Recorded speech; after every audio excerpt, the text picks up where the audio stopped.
Well, your first kind of day back in training after the weekend in Catterick.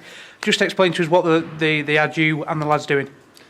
Fairly physical. A few of the boys were sleep deprived, but no, they put them through the paces, but also did some team activities on communication, working together to solve problems. Yeah, and the physical aspect of it was just carrying stretchers, logs, the routine stuff you do when you go down to them sort of camps. Is that what you wanted them to get out of the lads? Be as physical as possible, but not overdo it too much? They squeezed in a lot. I was there for 2 days, and they managed to squeeze a lot in.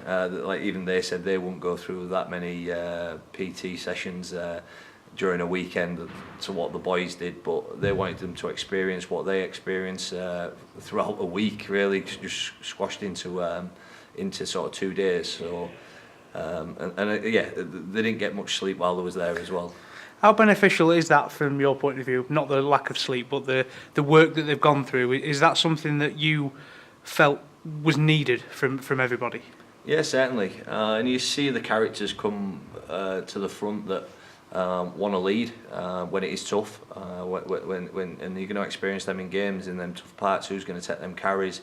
Who's going to be a leader on the field? And you see them within your groups.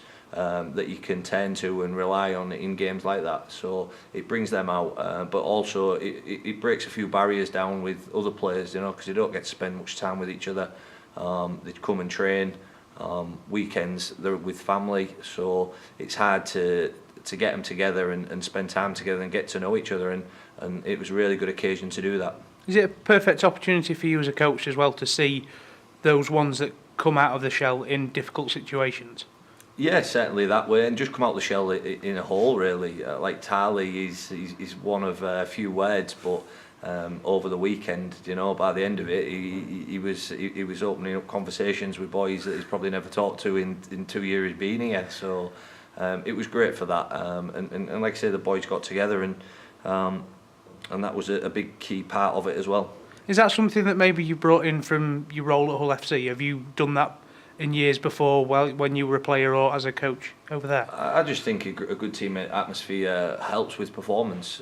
It builds that trust that you need to go into games with, and these boys have got that with each other. They showed that the back end of last season, and hopefully it carries on into this season as well. So moving on now to the lads just quickly. Injury updates, how are we looking after a couple of weeks off from the pre-season games? Yeah, well, just a few bumps and bruises, nothing major. We've still got the boys injured that were injured at the start of pre-season in Frankie and Brad and Brandon. So apart from them, we're probably going into the start of the season at full strength. So I'll have a few headaches on selection. And for yourself, that's personally has got to be a good thing, because at the start of the season we were a little bit light on numbers. So to have a headache of selection is perfect and ideal for you as a coach. Yeah, it is, and that's what it's all about. In pre-season, there's nothing won and nothing lost. So, regardless of the results, the boys got minutes into them, which is a big key and it plays a big part. Like I say, the results mentally hurt us a little bit, but again, this weekend away has probably put it to the back of the minds now, and everyone's focused on these next couple of weeks leading into Newcastle.